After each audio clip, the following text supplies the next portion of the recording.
வணக்கம், லோகநாதன். இன்றைய பதிவில் இங்கிலாந்து vs இந்தியா அப்படின்ற மேட்ச் வந்து நம்ம பார்க்கலாம். இது ஒரு டெஸ்ட் சீரிஸு. 5 மேட்ச் இருக்கிற மாதிரி இந்த சீரிஸ் வந்து ஆரம்பிக்குது. இதை வந்து ஜியோ ஹாட்ஸ்டாரும் சோனியும் லைவாக டெலிகாஸ்ட் பண்ணுறாங்க. ஜியோ ஹாட்ஸ்டார் வந்து டிஜிட்டல் பார்ட்னர்ஸாக இருக்காங்க. இந்த மேட்சை பற்றின ஒரு ரிவ்யூவை இந்த பதிவில் நம்ம பார்க்கலாம்.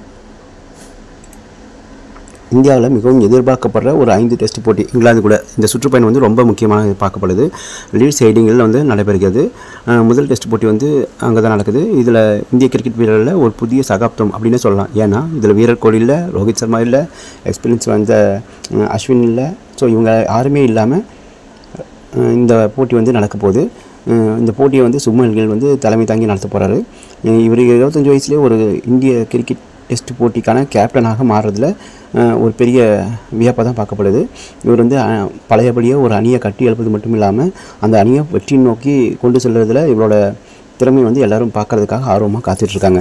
ஸோ அதை வந்து இந்த பதிவில் முழுசாக பார்க்கலாம்.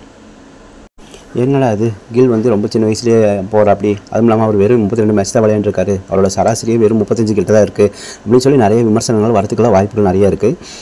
ஆனால் இவர் கேப்டன் ஆகிறது வந்து ஜாம்பவர்களான கேரி கிறிஸ்டன், மேத்யூ ஹைடன் இவங்க எல்லாருமே வந்து இவரோட திறமையை வந்து பாராட்டி சொல்லியிருக்காங்க. இவர் கேப்டன் ஆனதுக்கு சரியான தருணம் தான் இது அப்படின்ற மாதிரி சொல்லியிருக்காங்க. இதுக்கு முக்கிய காரணம் என்ன சொல்கிறாங்கன்னா, அவரோட புத்திசாலித்தனம், ஒழுக்கம், அழுத்தத்தின் போது அமைதியான நடத்தை, இதெல்லாம் வந்து ரொம்ப சூப்பராக இருக்குது அப்படிங்கிற மாதிரி அவங்க சொல்கிறதுனால இன்றைய போட்டியில் இவரோட திறமை வந்து நமக்கு முழுசாக வெளிப்படும் அப்படின்னு எதிர்பார்க்கலாம்.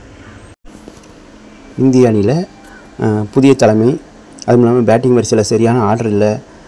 ரிஷப் பந்த் வந்து துணை கேப்டனாக இருக்கார். அவர் 5ஆவதாக இறங்க போகிறாரு.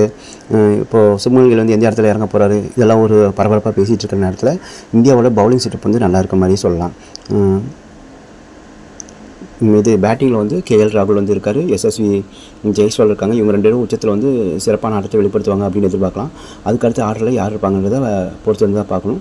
பந்து வீசுதலில் வந்து அஸ்வின் ஓய்வு பெற்றிருந்தாலும் சமி வந்து போதிய அளவுக்கு உடத்தகுதி இல்லை, அதனால் அவங்க 2 பேரும் இல்லை. இருந்தாலும் நம்மளது வந்து பும்ரா இருக்கார், முகமது சிராஜ், பிரசித் கிருஷ்ணா, சர்துல் தாகூர் மற்றும் ஹர்ஷ்தீப் சிங் இவங்க எல்லாருமே வேகப்பந்தில் திறமையான ஆட்கள். அவங்கள நம்பி நம்ம இந்த தடவை பவுலிங்கில் வந்து களம் இறங்குறோம்.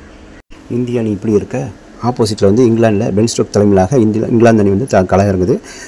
இந்தியாவுக்கு மட்டுமில்லை, இங்கிலாந்துக்கும் இது ஒரு முக்கியமான ஆட்டமாக தான் இருக்கும். ஏன்னு கேட்டிங்கன்னா 2025-27 ஐசிசி உலகத்தொடர் நடக்கும். அந்த போட்டிக்கான முதல் வித்தாக இந்த மேட்ச் வந்து நடக்க இருக்குது. இங்கிலாந்து அணியில் சொல்லிக்கிற வரைக்கும் பெரிய ஜாம்பவான்களாக இருக்கிறாங்க. ஜோ ரூட்டு, ஹாரி ப்ரூக்கு போன்ற பல திறமையான பேட்ஸ்மேன்கள் இருக்காங்க. அவங்களாம் வந்து அவுட் ஆக்குறது ரொம்ப கஷ்டம். ஆனால் இந்த வாய்ப்பை இந்தியா வந்து திறமையாக பயன்படுத்திக்கும் அப்படிங்கிறத நம்ம எதிர்பார்க்குறோம்.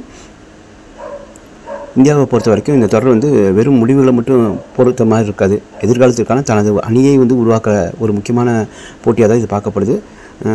சுப்மன் கில்லோட தலைமையிலான இந்திய அணி வெற்றி பெறுமா அப்படிங்கிறத நம்ம பொறுத்து தான் பார்க்கணும்.